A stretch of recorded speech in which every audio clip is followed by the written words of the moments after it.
بس يعني يا عتر. انا جوني، ما تخرجنيش من الشخصيه، انا جوني، ما تقوليش لحد واصل. هي فكره جهنميه وتحترم وكل حاجه، بس كنت عايزه الفت نظرك لحاجه. الكلام ده كان قبل ما تاخد التركيبه يا عجل، لكن انت خدتها والفرق بينكم وبين اخوك يعني بقى واضح.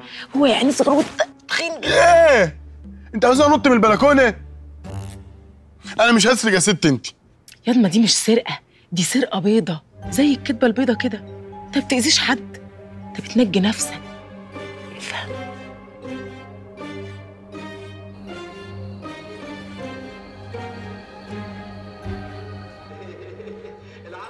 راضي راضي. ايه؟ لا فين يا هبابة السودان؟ وانت كانت ايدك اتقطعت، ما تمدي ايدك وخدي. من يدك لها طعم تاني.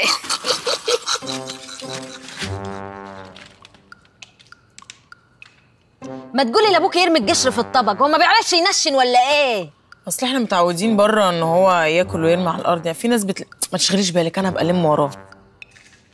انا كنت عايزه اسالك سؤال محرج كده يا اختي، بس انت عارفه يعني انا بخاف على مصلحتك. قولي يا حبيبتي، احنا ما فيش ما بيننا احراج ولا اي حاجه، احنا اخوات.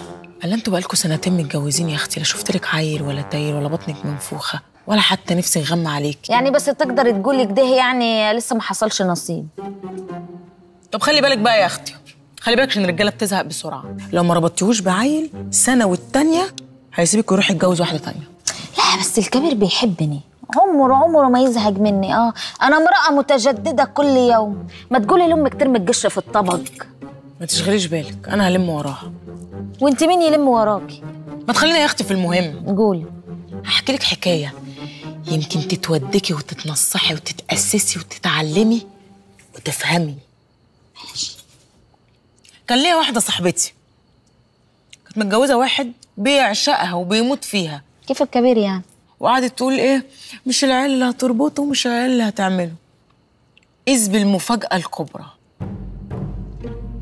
فجأة اكتشفت إن هو كان بيحقن لها الدواء بتاع منع الحمل في الموز. اشترك في باقات واتشت الشهرية بتبدأ من 14 جنيه و99 قرش، وباقات سنوية بتبدأ من 149 جنيه و99 قرش.